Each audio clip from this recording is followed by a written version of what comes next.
Nah,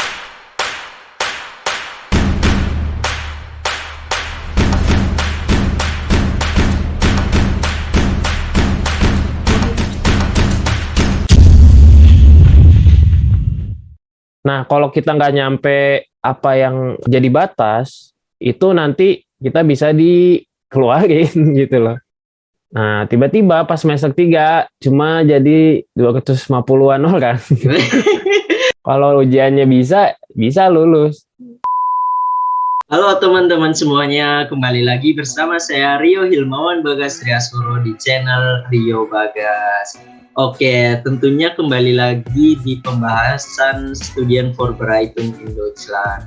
Nah, sebelumnya kami kan udah menghadirkan beberapa pemateri ya, mulai dari HTW Berlin, FU Berlin, Uni Stuttgart, terus juga Hochschule Frankfurt. Nah, untuk kesempatan kali ini aku menghadirkan pemateri yang inspirasi banget lah buat teman-teman yang kuliah di Jerman gitu, karena dia itu lulusan dari Technische Universität München, yang mana itu tuh kayak universitas yang wow banget gitu di Jerman, dan kayak masuk top 10 gitu terbaik di dunia gitu. Jadi kayak luar biasa banget bisa lulus di sini, dan segudang pencapaian yang udah dicapai oleh pemateri kali ini. Oke, gimana Mas Reza? Halo, apa kabarnya? Assalamualaikum warahmatullahi wabarakatuh. Perkenalkan, nama aku Reza Syabudin Hasbullah. Aku sekarang masih mahasiswa di kampus yang kamu sebutin tadi, di TUM, di Technische Universität München. Sekarang kebetulan aku tahun 2020 itu lulus S1, lulus bachelor. Sekarang aku melanjutkan ke jenjang master di kampus yang sama dengan jurusan Communication Engineering. Terus tadi ya makasih pertama-tama Bagas sudah ngundang saya. Kita ngobrol-ngobrol lah, sebenarnya bukan pemateri ya, jatuhnya aku cuma kayak pengen sharing lah. Temennya Bagas ini, temen Nahdijin Bagas di NU. Terus tadi kan Bagas bilang ya di TUM top 10, sebenarnya bukan top 10, TUM tuh top 50. Jadi 50 kampus terbaik di dunia menurut QS ranking university sih biasanya. Dia tuh ada 50 terbaik. Kalau di Jerman sendiri mungkin paling nomor 1 ya, tapi pada realitanya sebenarnya sama-sama aja. Yang mau kuliah dimanapun di Jerman, tapi memang kalau lihat di ranking aku nggak tahu juga gimana tuh penilaiannya. Jadi kayak dia ada 50 besar. Biasanya sih TUM itu head to head sama kampus sebelah LMU di München juga, di Munich ada kampus namanya LMU. Itu ya kita berlomba-lomba terus tuh, dari ada nomor 1 atau nomor 2 tuh pasti di Jerman tuh antara mereka gitu ya. Aku juga nggak tahu kenapa, tapi intinya kalau menurut aku sih dari perspektif aku sebenarnya sama-sama aja sih begitu. Okay. Terus ngomong-ngomong juga Mas Reza ini sedang diamanahi menjadi ketua PPI Jerman untuk periode tahun ini dan tahun depan ya Pak?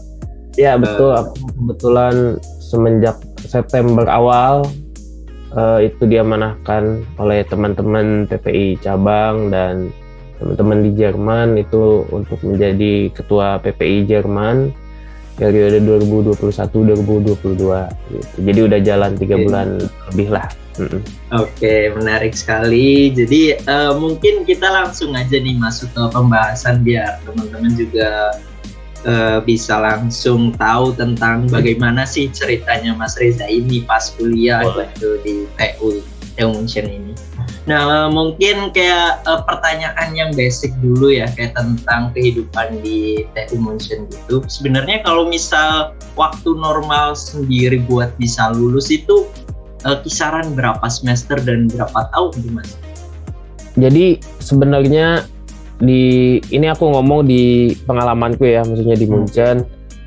Kalau di München sendiri itu kita kuliah normalnya kan kamu tadi nanya normalnya berapa, sebenarnya 3 tahun kalau untuk bachelor. Karena memang dituliskannya di peraturannya untuk S1 atau bachelor itu emang 6 semester atau 3 tahun. Nah, tapi teman-temanku biasanya atau orang normal itu, bukan normal ya, maksudnya orang biasa gitulah yang aku kenal gitu, biasanya dia biasanya 4 tahun, jadi kayak nambah setahun. Dan memang itu secara peraturan boleh, jadi extend 1 tahun boleh gitu. Jadi kayak aku sendiri pribadi itu lulus kuliahnya bachelornya 4 tahun gitu. Jadi sebenarnya kalau untuk 3 tahun sendiri mungkin bisa, tapi memang agak padat gitu. Jadi sebenarnya kita juga ada harus praktikum wajib untuk lulus, terus kayak ngerjain BA itu makan waktu juga kan. Terus kayak praktikum juga kadang perusahaan-perusahaan besar atau yang lain juga mintanya praktikumnya misalkan 6 bulan atau gimana gitu. Nah, itu juga makan waktu. Jadi mungkin itu yang membuat kesusahan juga anak-anak kebanyakan lulus 4 tahun. Tapi kalau memang sebenarnya bisa aja 3 tahun, tapi ya kadang misalnya liburannya benar-benar dipakai untuk praktikum atau gimana gitu, biasanya gitu. Tapi aku sendiri lulus 4 tahun. Nah, waktu yang normal yang dibutuhkan untuk lulus di TUM ya, ini di TUM ya, di kampusku ya, maksudnya nggak bisa disamain sama kampus lain di Jerman ya. Itu normalnya 3 tahun, tapi orang biasanya itu extend sampai 1 tahun, jadi kurang lebih 4 tahun lah gitu. Tapi ada mungkin batasannya gitu nggak sih Mas? Misal batasan itu 10 semester atau gimana gitu? Kalau di TUM sendiri kan dia punya peraturan yang memang memang aku udah sering ngobrol juga sama yang lain, yang anak-anak lain di kampus lain di Jerman itu memang beda, agak sedikit beda peraturannya. Jadi kalau di TUM itu dia punya semester kontrole gitu. Jadi kayak tiap semester kredit kamu tuh dikontrol maksudnya ada batas minimal. Misalkan semester 3 harus kreditnya harus 30. Semester 4 kreditnya harus 60. Jadi otomatis semester kalau hitung misalkan semester 6 ya harus 120 misalkan gitu loh. Jadi otomatis ya kita, nah kalau kita nggak nyampe apa yang jadi batas itu, nanti kita bisa dikeluarin gitu loh. Itu kalau dihitung kayak gitu. Nah, ini aku ngomong langsung aja tentang ini atau mau Bagas nanya yang lain dulu? Apa kita langsung ngobrolin? Lanjut aja. Jadi ya intinya kalau di TUM sendiri, jadi dia nggak ada Drittversuch. Oke. Jadi nggak ada Drittversuch yang mungkin kamu banyak dengar di kampus lain kan.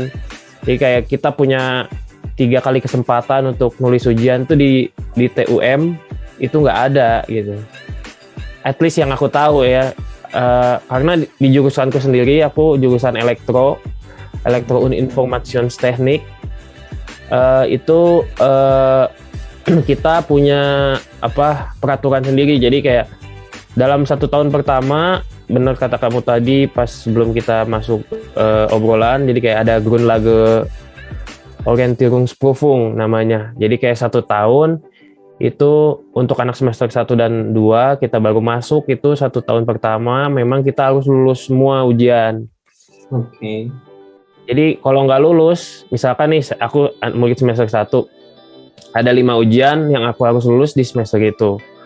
Kalau aku nggak, jadi cuma 2 versuch gitu. Jadi kalau aku nggak lulus ujiannya, nah bisa ngulang di bulan depannya.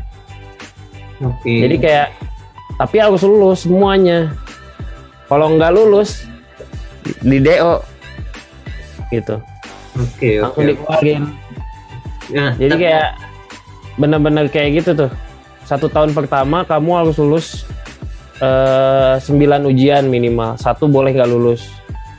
Jadi satu boleh dilempar ke semester 3 gitu. Tapi Antonsen semuanya harus lulus dan yang penting lulus aja. Nah, baru deh kamu masuk semester 3 itu baru kontrole yang aku bilang tadi, kontrole tiap semester tuh dikontrol berapa misalkan semester lulus. Jadi akhir semester 3 aku harus punya 30 ECTS. Akhir semester 4 aku harus punya 60. Akhir semester 5 aku punya 90. Akhir semester 6 120. Akhir semester 5 jadi kan boleh nambah setahun tuh. Akhir semester 5 itu aku harus punya berapa tuh? 150. Akhir semester 8 udah deh akhir semester 8 180 gitu. Oke. Menarik juga sih, Mas. Jadi kayak akhir semester 3 30, akhir semester 6 60 ya kayak gitu, ditambah-tambahin aja. Jadi memang tapi setelah masuk semester 3 itu aku nggak ada direct first tuh, jadi tiap semester boleh ngambil ujian yang sama gitu sampai lulus intinya. Iya gitu sih Mas, kayak aku pun dengar dari HTW Berlin pun ya itu direct first tetap ada gitu. Tapi kayak yang ujian-ujian gitu tuh kayak sampai semester 3. Pokoknya jangka waktunya sampai semester 3 gitu, harus lulus semua gitu. Nah, tapi kalau di TUM ini kok beda gitu loh. Maksudnya kayak hanya semester 1 dan 2 itu ya semua harus lulus, kalau nggak 1 itu masih it's okay gitu. Dan kayak apa ya, bisa dibilang bahkan kayak dosen aku gini di Studien College pun bilang gitu, kalau misal di München itu memang susah banget gitu. Jadi kayak grade-nya emang tinggi banget gitu nggak sih Mas? Kayak per semesternya itu mulai dari ujiannya dan lain-lain gitu sih. Ya gimana ya, aku juga sebenarnya nggak fair sih kalau bandingin misalkan, karena aku kan nggak ada di uni lain itu loh. Maksudnya aku nggak merasakan di uni lain, jadi aku kalau bilang lebih susah, aku pribadi nggak bisa bilang kayak gitu karena aku nggak bisa bandingin kan, susah. Tapi aku boleh bilang memang peraturan kita agak beda sama yang lain gitu, agak spesial sama yang lain. Dan banyak teman-teman aku nih satu tahun pertama itu nggak bisa lanjut ke semester 3 karena dia nggak lulus 2 ujian, misalkan 3 ujian, ya udah langsung di DO. Jadi kayak langsung di DO udah nggak lanjut ke semester 3 gitu. Jadi kayak mau nggak mau mereka harus pindah jurusan gitu loh, atau pindah ke Hochschule biasanya.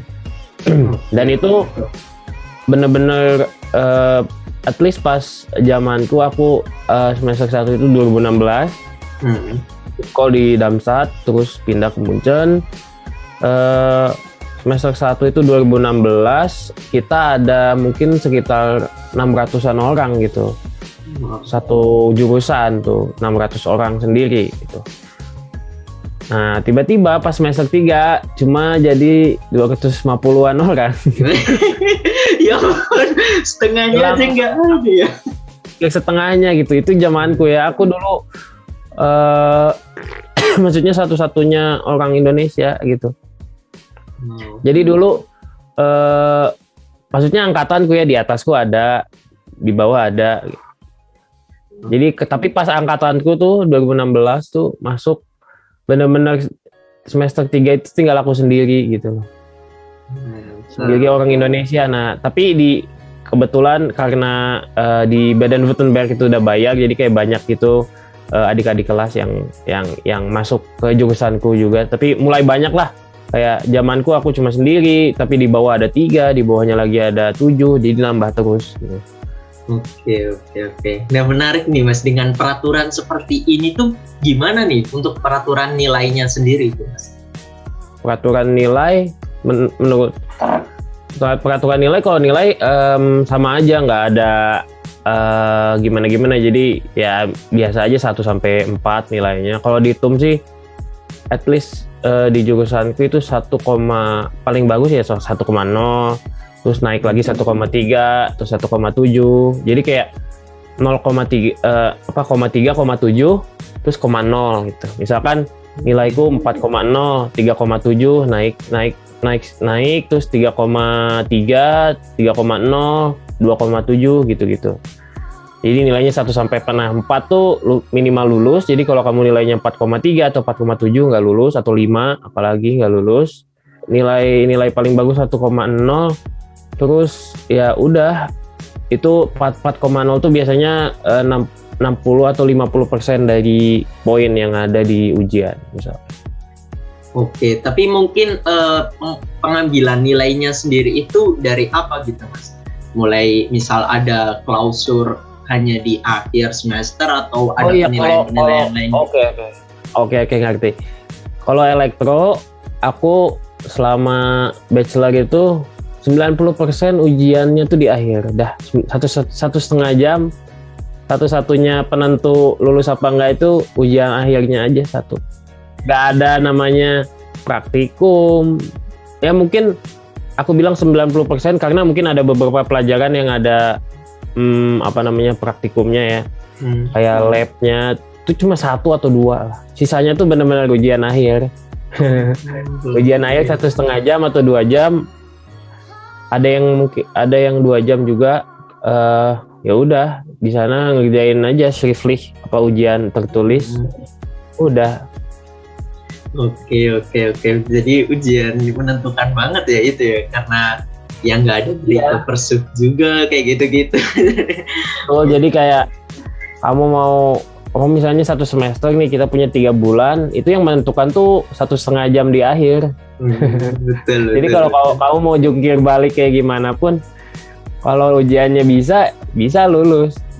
Iya, betul. Tapi ada orang yang ya belajar terus 1,5 jamnya, misalkan lagi sial, ya udah nggak lulus. Aduh. Simpel kan itu. Gitu ya kayak gitu. Oke. Nah terus gini nih Mas, selama masa kuliah nih, masalah apa aja nih Mas yang dihadapi gitu? Dan kayak bisa dibilang tadi dari 600 ya, dan tiba-tiba jadi 250-an gitu, dan kayak keren banget aja gitu. Dan Mas itu sendirian gitu, orang Indonesia di situ gitu. Jadi ya gimana nih, masalahnya apa aja nih Mas? Kalau dibilang titik paling rendah ya di situ, tapi ada juga yang rendah-rendah lain. Oke. Faktor hoki itu ada gitu, tapi menurutku yang lebih paling penting sih this is just the beginning. I'm closing in the night inning. There ain't no point in resisting. Living life like a dream. Live it right, that's the thing. Every night got a team. I've been tied to the scene. Out on stage, here I'm screaming.